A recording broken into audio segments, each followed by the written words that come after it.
Si aujourd'hui tu as l'impression d'être coincé, comme si chaque effort t'enfonçait un peu plus, écoute ceci. Dieu peut te corriger sans te détruire. Tu n'es pas abandonné parce que tu traverses une tempête. Cette correction, même si elle blesse au début, porte la marque d'un Père qui tient à toi. Reste avec moi quelques instants. Laisse ces paroles parler à ton cœur avant que nous offrions ensemble une prière matinale qui remettra ta vie entre les mains du Seigneur. Jonas savait ce que Dieu lui demandait. Il connaissait la voie, il connaissait la mission, et pourtant il a choisi de fuir. Il a pris un bateau pour s'éloigner, et le récit nous dit qu'une tempête s'est levée, une tempête qui menaçait tout l'équipage. Quand Jonas a avoué son refus, on l'a jeté par-dessus bord, et alors la mer s'est apaisée. Mais Dieu n'a pas laissé Jonas se perdre. Il a nommé le poisson qu'il a recueilli, et Jonas a passé 3 jours dans l'obscurité avant de lever les yeux vers le Dieu qu'il avait fui. Ce n'était pas la fin, c'était un tournant. Tu vois l'essentiel? La tempête et le poisson n'étaient pas des signes d'annulation de la grâce, mais des instruments entre les mains d'un père qui sait ramener son enfant à la maison. Hébreux nous rappelle une vérité difficile à entendre mais pleine d'amour. Car le Seigneur corrige celui qu'il aime, et il châtie tout fils qu'il reconnaît. Cette correction n'est pas un rejet définitif. Elle est la preuve d'une relation. Quand Dieu corrige, c'est qu'il se soucie suffisamment pour agir afin que tu ne te perdes pas. Peut-être que ce que tu vis ressemble à une tempête. L'anxiété qui te tient éveillé la nuit, la maladie qui te surprend, la rupture qui te fragilise, les dettes qui te suffoquent, le travail qui s'écroule, tout cela peut ressembler à un signe de rejet. Mais et si ces choses étaient, en partie, des instruments pour te réveiller, pour t'ôter ce qui te tenait loin de Dieu, pour te faire revenir à la prière, pour te rappeler que tu ne peux pas tout porter seul? Parfois, la correction est une protection. Elle coupe ce qui te détruirait plus tard, ou elle te pousse à développer une foi qui ne dépend pas de tes propres forces. Je ne minimise pas ta douleur. Je ne dis pas que toute épreuve est agréable ou qu'elle vient toujours directement de Dieu comme punition. Certains combats sont les conséquences d'un monde brisé, d'influences humaines, d'erreurs. Mais la parole nous montre que Dieu, quand il intervient pour corriger, le fait à la manière d'un père qui veut former, pas anéantir. Proverbe dit aussi que le Seigneur ne méprise pas son enfant quand il le corrige, il le façonne. Et Ésaïe nous promet que lorsque tu traverses les eaux, il est avec toi. Quand tu passes par le feu, tu ne seras pas brûlé. Ce sont des images de proximité, non de condamnation. Regarde autour de toi. Qui es-tu devenu à cause d'une épreuve passée? Peut-être plus patient, plus sensible, plus tourné vers Dieu. Peut-être plus humble. Ce n'est pas dire que la douleur est bonne en soi, mais que parfois la discipline produit des fruits de maturité spirituelle. Romains 8:28 nous rappelle que Dieu peut faire concourir toutes choses pour le bien de ceux qui l'aiment. Ce verset ne promet pas l'absence de souffrance, mais il affirme que Dieu travaille même dans les débris pour bâtir quelque chose de bon. Je veux être clair. Annoncer que Dieu corrige ne veut pas dire que la correction est une sentence définitive de rejet. Le message central est « Si tu es corrigé, tu fais partie de la famille. Si tu sens la discipline, considère-la comme une invitation à revenir, à te rapprocher, à te laisser façonner. Et si tu ne sais pas comment revenir, commence par réparer l'essentiel.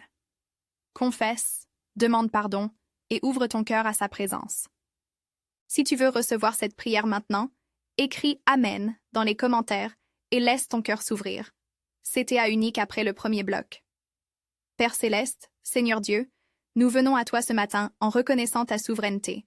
Tu es le Créateur qui tient l'univers dans ta main, et pourtant, tu connais chacun de nos jours, nos peurs, nos silences. Je te loue pour ta présence qui ne nous quitte pas, même quand nous avons l'impression d'être seuls au cœur de la tempête. Tu es grand et miséricordieux. Tu es proche de l'âme brisée et tendre envers celui qui se confie à toi. Seigneur, je confesse devant toi que j'ai souvent choisi la fuite comme Jonas. J'ai préféré mes plans à ta voix, mes sécurités humaines à ta promesse. Pardonne-moi pour ma résistance, pour mon orgueil, pour la confiance excessive dans mes propres forces. Pardonne les prières tièdes, les engagements non tenus, les paroles dures que j'ai prononcées envers ceux que tu m'as confiés. Nous reconnaissons que notre indépendance est une illusion et nous revenons à toi maintenant, sincères dans notre repentir. Père, nous remettons entre tes mains nos peurs et nos erreurs. Que ta grâce couvre ce qui doit l'être. Nous demandons ta miséricorde. Ne nous traite pas selon nos fautes, mais selon ta bonté. Donne-nous la force de nous lever de la place où nous avons fui. Comme Jonas a été rappelé de l'obscurité, rappelle-nous à ta lumière. Que ta correction accomplisse son œuvre sanctificatrice sans nous anéantir. Que nous comprenions que tes recadrages sont signes d'appartenance et non d'abandon. Seigneur Jésus, tu as marché à travers la souffrance et tu connais le poids de nos épreuves. Apprends-nous à regarder à toi au lieu de regarder nos tempêtes. Donne-nous la foi pour voir ta main qui nous met sur le bon chemin, même quand la route est difficile. Que nous ayons le courage de répondre à ton appel, d'obéir à ta parole, et de nous laisser conduire par ton esprit. Esprit Saint, sois notre consolateur dans les nuits d'angoisse. Souffle sur notre fatigue, apporte la paix qui dépasse toute intelligence et garde nos cœurs et nos pensées en Christ Jésus. Aide-nous à discerner quand une épreuve est une conséquence naturelle de choix erronés, et quand elle est une correction paternelle destinée à nous ramener à toi. Donne-nous la sagesse d'apprendre et l'humilité de nous laisser former. Seigneur, pour ceux qui portent une anxiété paralysante, donne la paix. Nous invoquons la paix de Philippiens 4, 6, 7, qui garde le cœur et l'esprit. Nous ne promettons pas qu'elle enlèvera automatiquement toutes les circonstances, mais nous demandons que ta paix demeure en nous, que la crainte se dissolve et que la confiance en toi grandisse. Pour ceux qui traversent une maladie ou une douleur chronique, accorde sagesse aux médecins, patience au cœur, et ta présence constante pour que la souffrance ne devienne pas événement de désespoir, mais lieu où ta grâce se manifeste. Pour ceux qui sont écrasés par des dettes ou des pertes matérielles, donne des idées, des opportunités et la force pour agir avec prudence et foi. Pour ceux dont une relation est brisée, donne la parole pour réparer, la clairvoyance pour discerner et la capacité de pardonner lorsque cela est juste.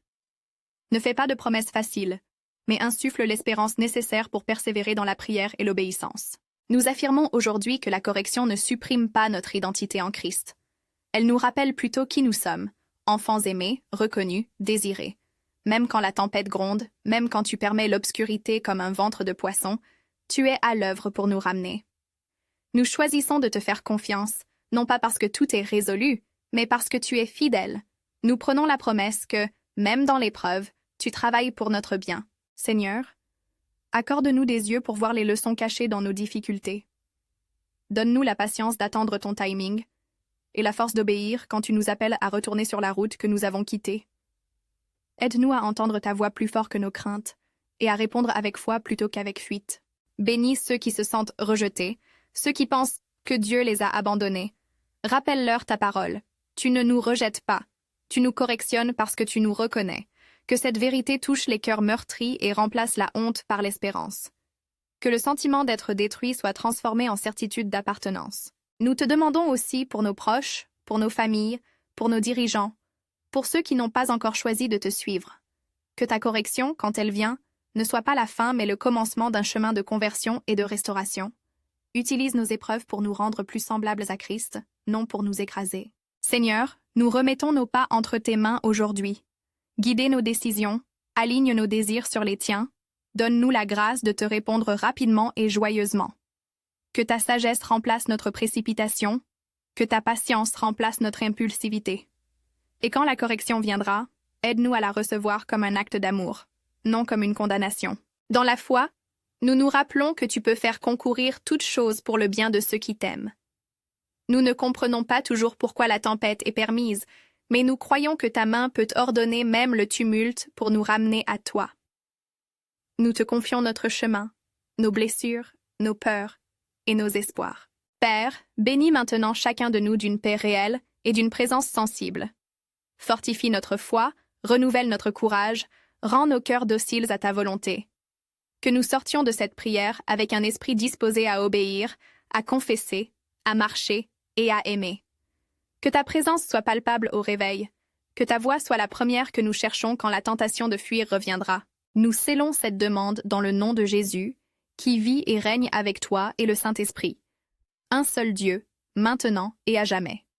Amen. Si cette prière t'a touché, écris Amen et partage ta demande de prière en commentaire. Nous prierons avec toi. Que le Seigneur te garde aujourd'hui, qu'il te corrige quand il faut et qu'il te restaure sans te détruire. Va en paix, confiant que tu appartiens à ton Père céleste.